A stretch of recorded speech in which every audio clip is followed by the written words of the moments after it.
to this special Prime Ministerial Q&A. My name is Virginia Trioli, here to answer your questions tonight. The Prime Minister, Malcolm Turnbull. Please welcome our very special guest. Thank you. Is failing to put Australia's interest first. Hang on, just on that, let me just jump in, because in the hunt for so-called Manchurian candidates, Prime Minister, aren't you equally concerned about Australia's security and intelligence organisations potentially leaking against and briefing against elected members of Parliament? Put aside your feelings about Sam Dastyari. So you're making an allegation there, Virginia? Well, there's been strong suggestions there's been strong suggestions that this has come from somewhere, hasn't it? Oh, OK. Yeah. What? Your allegation has come from somewhere? The information against Sam Unless Dastyari. someone's a ventriloquist, it clearly came from you. Are you bothered by any sort of leaking from our security? Are you bothered about the potential of that? I can say to you, the gentleman raised the matter. He wants a response. No, we've had the question asked and answered. So we're not allowed to talk about Senator Dastyari anymore? I think we have spoken about Senator Dastyari. He's the senator whose name may no longer be mentioned. I think it's been mentioned more than once on this evening, Prime Minister. OK. All right. Very good. We have a lot of questions to get to, is the issue. And we'll go to one now from Olivia Morris. Good evening, Prime Minister Turnbull. I voted for you in my first ever election. Good. With the hope...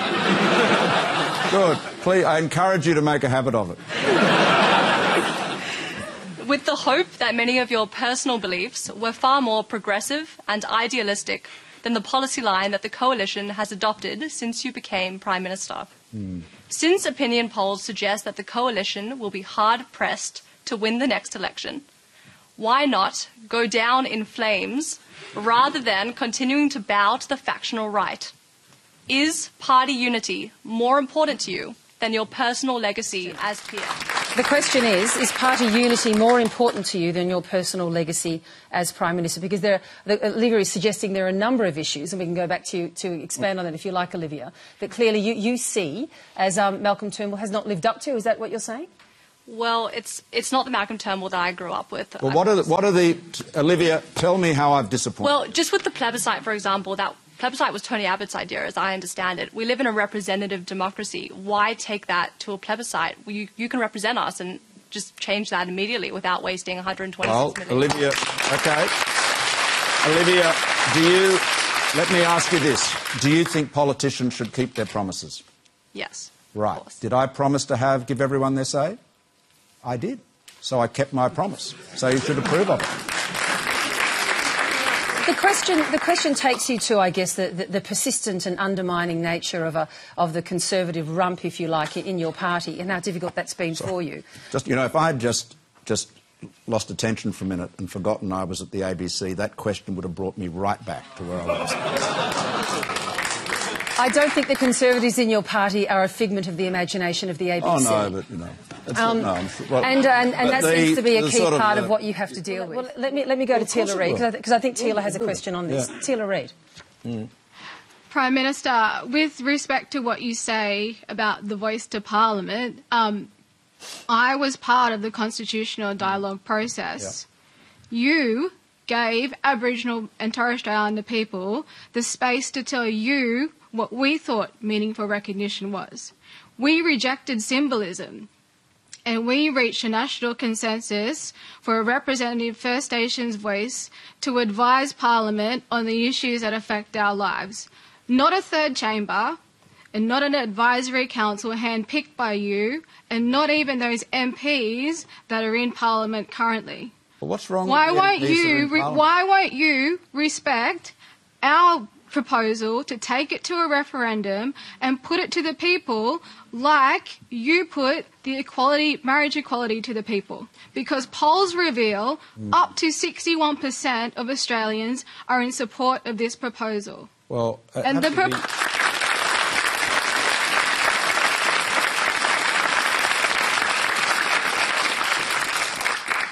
Well, I can tell you it would be effectively be a third chamber. And let me explain why. If you set up, say you have this assembly, it's elected by Aboriginal and Torres Strait Islander, third chamber. Now, as to its prospects at a referendum, let me tell you, I honestly, as someone who's had some experience in how easy it is to change the Australian Constitution, it would have no prospect of success whatsoever. And I can tell you that is the view of every member of Parliament that I've discussed. Well, they're basically mislead. People that don't tell you the truth are misleading you. What I'm telling you is the truth, is what I believe, and what I'm very... What I have to be honest with you about this. I don't think it's a good idea, and if it were put up in a referendum, it would go down in flames. I want to go back to Teela. That's my view. We hear that's your view. Teela, do you believe there's some way this would work and not end up being this alternative chamber, as the Prime Minister says? I think the Prime Minister continues to undermine our democracy, and clearly the point of the Uluru Statement was that we put the voice to Parliament and the makeup of that voice to Parliament in the Parliament's hands. The Prime Minister can honestly not sit there and say it will fail. If that's his position, then we clearly need a leader with some courage who's going to take our country entirely, not just Aboriginal and Torres Strait Islander people, but everyone. He's continuously said tonight that this is about mutual respect. In his dismissal of the Uluru Statement, clearly showed no respect to the Aboriginal and Torres Strait Islander people who participated in those significant dialogues when you look at comparative democracies around the world that have a lot more in their democratic process for the First Nations people. It's been really disheartening to see his dismissal of this. All right. Well, we might just leave that as a comment. Well, Teela, let me add one final point. I'm disappointed that you place so little store on the Aboriginal people, members of the Australian Parliament. I was at, well... It's because they represent their political interests. Oh. All right. Really? So Ken Wyatt, what are you saying about Ken Wyatt and Linda Burney? I totally they're respect their positions in Parliament, but they've both got political positions to make in Parliament. They don't represent the interest of Aboriginal and Torres Strait Islander people. And who here can honestly sit and say that we have a fair go in the political life of our people? We were from the get-go dismissed from the Constitution entirely. So I really think you're misconceiving this idea. You now have Aboriginal people in the Parliament, elected to the Parliament, serving there with their fellow Australians. I look forward to there being many more, and to dismiss them as just being, you know, what are you suggesting? They are tokens of Absolutely political parties? not what I'm saying at all. Please, can I just say this? We don't have to leave this. No, hang on. I think it's very important tonight that we respect the Aboriginal members of the House and the Senate. They are there, proud Australians, proud first Australians, and they are there, powerful voices with 60,000 years of history in our Parliament, and I respect them, and I think all Australians should too. As do I. All right. Thanks for that, and we'll leave Country's leaders. Let's go to our next question now. It comes from Yasser Nasseri. As someone who fled Iran, being one of 47 survivors from a boat that sank with 250 people, I would like to know why you think it is acceptable to ignore the UN Convention for Refugees, which Australia signed, which states that people escaping persecution have the right to come to Australia any way they can, including by boat, to seek asylum. So why do you think it is acceptable that men like me, like myself, who fled terror, be locked away in Manus Island, tortured, abused and neglected? How can you stand by and say we are a nation that gives a fair go when this is how you treat vulnerable people?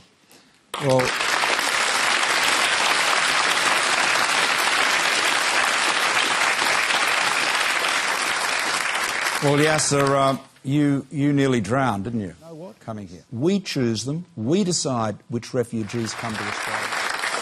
Can I ask you why you got on that boat? I mean, escaping persecution. Yes, and but the problem is when you are asylum seekers, you're on a run. You're fleeing your country and you want somewhere safe. And there is no option except taking the boat.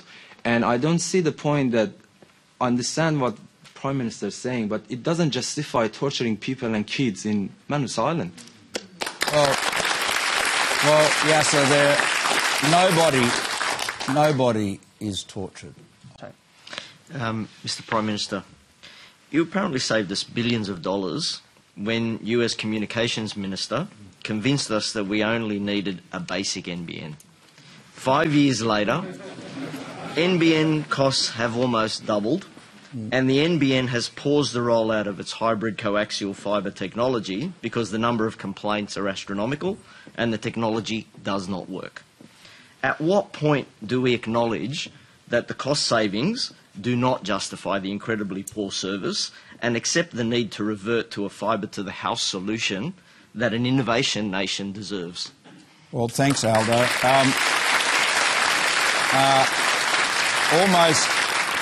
Almost everything you said there is incorrect. I'm not arguing with the points that you've made are technically correct. It is a faster rollout. But they're technically correct, but in what respect are they wrong if they're technically correct? Well, the point that I'm getting at is technically mean factually correct?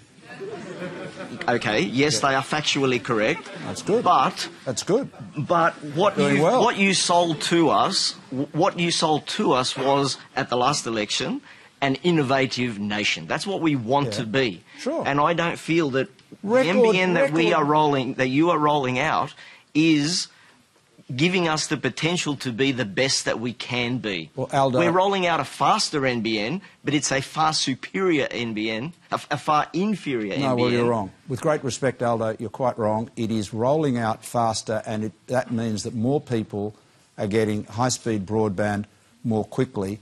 Believe me, the technology that you have to connect you to the internet is much less important, is irrelevant, compared to the service level. What you want to do is what you need to have is the right service level to meet your needs.